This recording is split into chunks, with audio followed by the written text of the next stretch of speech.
أعوذ بالله من الشيطان الرجيم بسم الله الرحمن الرحيم আজকে আপনাদের সামনে দুটি কথা নিয়ে উপস্থিত হলাম।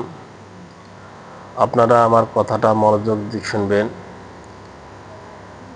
যে সন্তান, যে মেয়ে বাবা মাকে পেয়েও বাবা মার খেদমত করতে পারে না, বাবা মার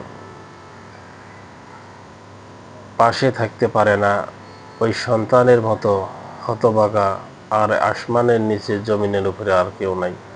আর যে সন্তান পিতামাতাকে পাওয়ার পর পিতামাতার খেদমত করতে পারতেছে, পিতামাতার সমস্ত দায়িত্ব নিতে পারতেছে, ওই সন্তান সবচেয়ে সুখী বেশি।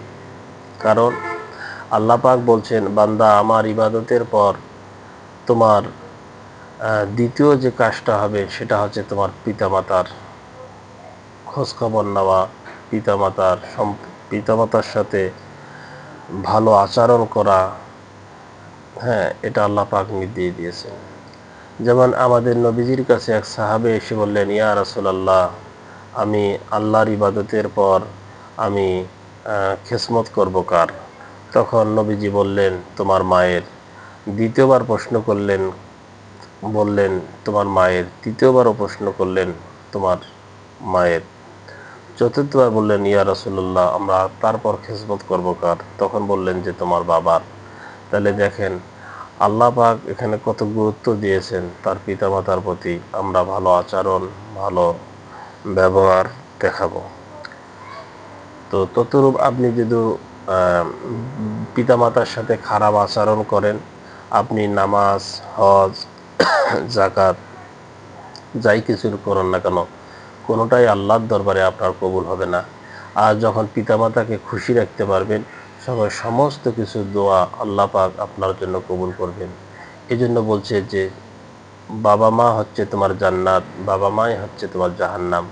যদি বাবা মার সাথে ভালো আচরণ করতে পারো, বাবা মার সাথে যদি ভালো আচরণ করতে পারো, বাবা মাকে যদি খুশি রাখতে পারো, তাহলেই তুমি দুনিয়াও শান্তি, আখিরাতেও শান্তি।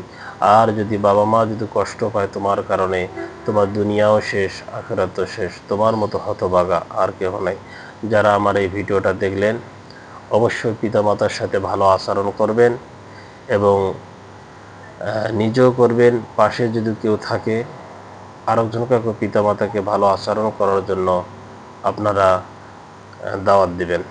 এই বলে আমার বক্তব্য শেষ করলাম। আসসালামু আলাইকুম ওয়া রাহমাতুল্লাহি ওয়া বারাকাতুহু।